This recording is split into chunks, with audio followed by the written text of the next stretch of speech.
a quick, very quick video on what you want to do in life. I do, again, everything here comes just very raw and unscripted. And I do things and I talk about things when I just feel it. And I just had a conversation with one of my flatmates here. And if you see this, I'm doing this for you right now. He's finishing his degree, but yeah, his first degree, but he probably goes in a different direction, but not really sure which. So his dad giving him some advice. Oh, you should maybe do law because law gives you lots of opportunities. Maybe he also has some different ideas, but all of them like don't really sound like, okay, that's the thing. Yeah, and I understand it's so difficult to find out what you want. Like it took me also so long. But once you have it, you're so happy because you feel like, okay, I know where my place is, I know what I do. And what hurts then obviously so much if you feel like you've wasted so long and you feel like it's too late to do something different.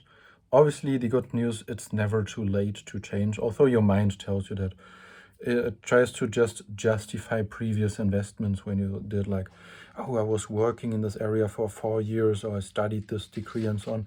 Yeah, so what? It's even worse if you do something which you did for like were working towards to for so long, and then you feel it's wrong, but you just continue doing it just for because you did it before, and although it's wrong, you continue.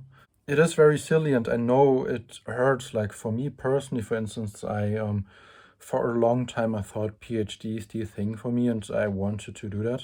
And I applied I think 4 years in a row, and I did proposals. I spent really so many nights, weeks, days, everything. Like people were going out, I was like, no, I need to stay home. I need to do my proposal. And finally got my first offer for doing a PhD, and I was pretty sure I will also get a scholarship. Well, in the end, I didn't, and yeah, then I was like, dang, I was feeling devastated. Oh, I can't do PhD. I can't really do what I want. And but well, let's try again. So I applied the next year after. I applied for PhD again, and I applied for scholarships also again. So many weeks again, and what happened then? I got it. I got the PhD offer, and then I got the scholarship. And then you expect me now to be super happy, but should I tell you what? I rejected the PhD and I rejected the scholarship. And you feel like, bro, are you crazy? You reject like a 60K scholarship and you reject your PhD, which is really what you wanted. Bro, to be fully honest, I did want that, but especially for males, I talked about purpose before. Your purpose can change every 6 months to 7 years. And at that time, it was the right thing. At that time, it felt like this is the right thing for me. And whatever feels right now, you don't know what feels right tomorrow. You don't know what feels right in a few years, but you know what feels right now. And at that time, it was totally the right thing for me. And it sounds hard, and I said in the beginning wasted, but in the end, it is not wasted because I was just following my purpose. My purpose at that time was getting a PhD. Yeah, but my conditions in the meantime changed, and it would have been then also for me, I was then, should I do that PhD just because I wanted it for so long? I waited so long for this. Now I have a scholarship. Everyone wants a scholarship. I have it. Everyone would laugh about me. Everyone would tell me how silly I am to turn it down. But is that really the reason why you should accept something? Was that the reason for me? Should I really accept the PhD just because people would find me silly or stupid? When I turned down like a 60K scholarship and a degree at a very popular university in the UK, should that be really the reason what other people think, what other people judge, and what you might feel is normatively the right thing? If I look forward, I would obviously feel so stupid and so silly about myself if I don't really do what I want to do just for silly reasons. So yeah, what happened in the meantime? So I turned down the PhD the year before because I couldn't get funding, and I felt devastated at that point. And I felt also, dang, I go back into that period of uncertainty, like not getting a job, and don't know where I can stay, because obviously, like, having your own flat, you need to pay your bills, and this is dependent on job. And when you work in psychology in the UK, so much is dependent on, if you want to become a clinical psychologist, so much is dependent on getting a job as an assistant psychologist first. And these jobs are so competitive. But guess what? Like, I was like, I will never get this. Also because I changed careers and I worked in other areas before. And I felt like, well, I didn't do psychology in the beginning. And there are people who may have done psychology longer than me. And but so what? In the end, it's how passionate you are right now about it, and not what has been happening in the past and what other people were thinking, what you were thinking. It's just what you are feeling, right now. So guess what? Then 5 months later, I had my first assistant psychologist job secured. And then I was like, whoa, actually, I never thought this is possible. And actually, one of the reasons for me to do and go for a PhD, I mean, it's not coming from nowhere. I love research. I really love research. I love sharing new findings. I love discovering new things that actually make an impact for humans. But I also thought it would be never possible for me to become an assistant psychologist, because, yeah, PhD was then for me the convenient, the more accessible solution, because I didn't want to admit to myself that I actually like doing, the full clinical psychology work and not just the research part. So then whenever my mind was doubting, kind of, oh yeah, but actually you want to become an assistant, but then I convinced myself to do the PhD. Said, well, but you have the offer pro, and you like research, and so I was always convincing myself to go in that direction, to convince myself to like the thing I was having doubts about, and I wasn't taking these doubts seriously. So I wasn't listening to myself. I wasn't listening to what my intuition wanted to tell me. And this is why you don't find out what you want, because you don't allow to face reality. You don't allow to listen to these doubts and your intuition. I know it's hard, and you need to learn to trust yourself, and that you stand in for yourself. And I learned that before.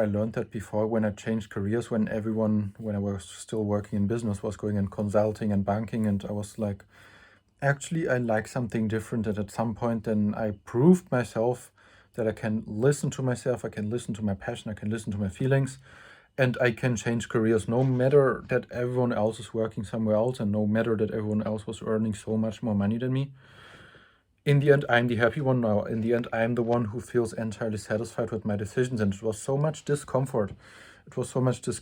And moving places really so many times, and sometimes not even having a place. But yeah, back to that. So I got my assistant psychologist job, and then when I got the PhD offer, then I actually felt like, wow, I have everything what I wanted. I fulfilled my purpose. I can get a PhD. But I felt actually quite weird, because I felt like, actually, if I'm fully honest with myself right now, I would like to continue the clinical psychology route, because I always wanted to do that, and I was still at the beginning. But yeah, I saw that it is possible, and I also saw that it is possible to get a PhD, and it was then for me again more, do I really want to go back into that uncertainty? I have a PhD secure, I do have a scholarship secure, but in the end, security just doesn't make you happy. Security, the only thing what security makes, it makes you feel comfortable and makes you feel secure. That's security. But it doesn't really make you feel happy, and it doesn't make you feel like you're living your true life. So I was like, okay, I go back into that uncertainty, but it will pay off. And it will certainly pay off. And in that moment, you may not feel, or you may doubt, but in the end, it will pay off if you just stay true with yourself. And again, I felt weird, but to be honest, when I rejected the PhD, the weirdest feeling I was actually having was my thoughts. My thoughts telling me, you're stupid. My thoughts telling me, and other people telling me, oh, I wouldn't do that.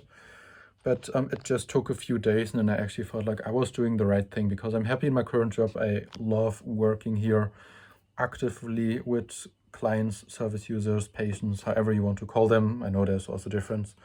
In coaching, you call people more likely clients. In the hospital setting, they are patients or service users.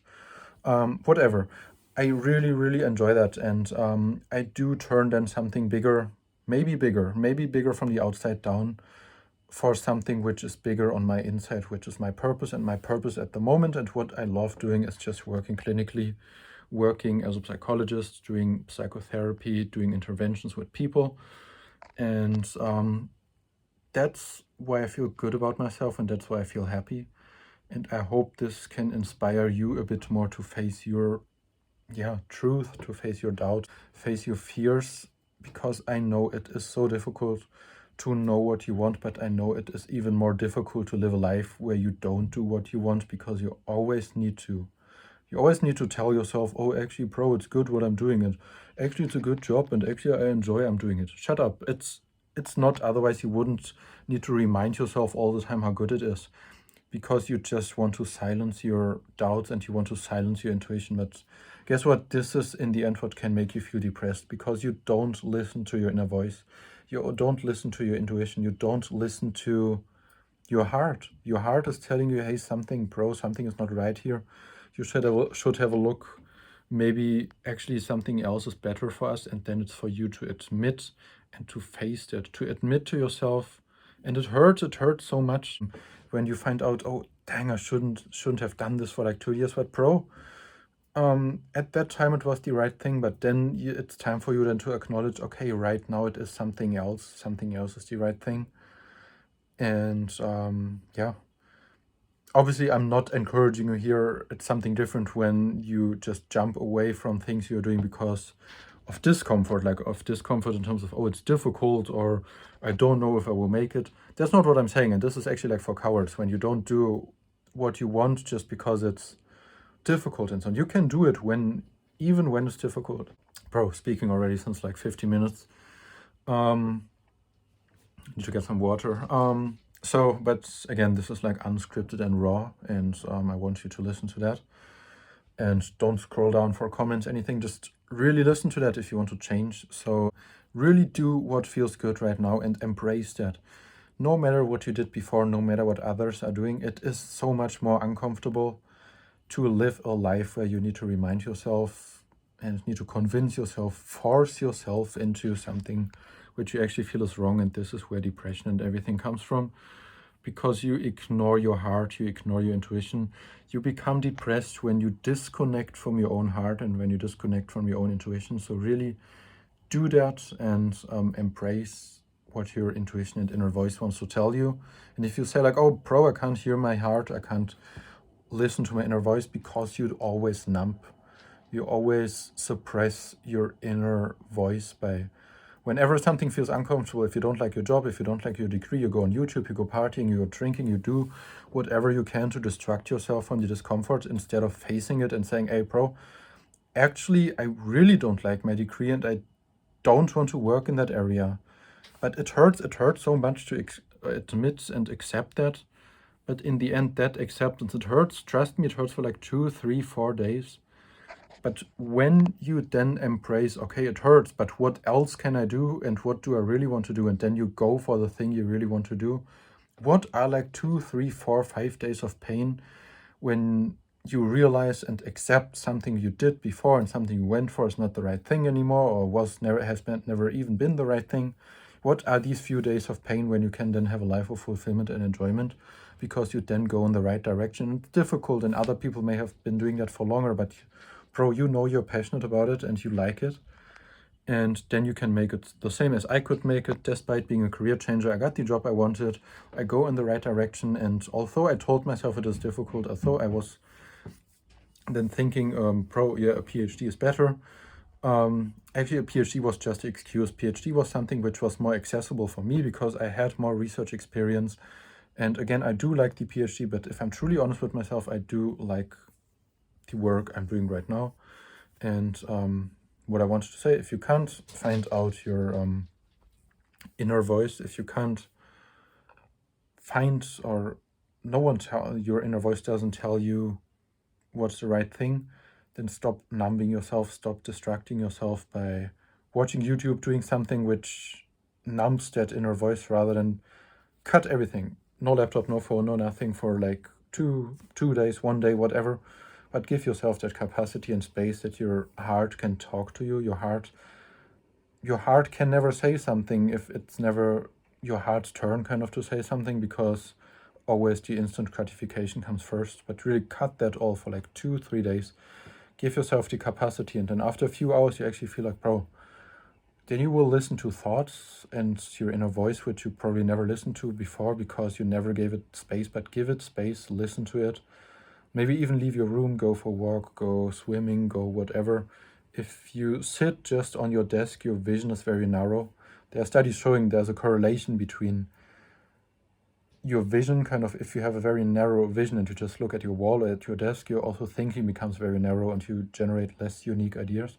But if you then go outside, again, without any stimuli, but you just go outside and give your soul, give your heart the space to tell you what you really want, and then embrace that, listen to that, and then having the balls, having the courage then to do what you want and reject what you did before, no matter how long you did it, no matter what others say, you will find it. And yeah, I believe in you, and let's go.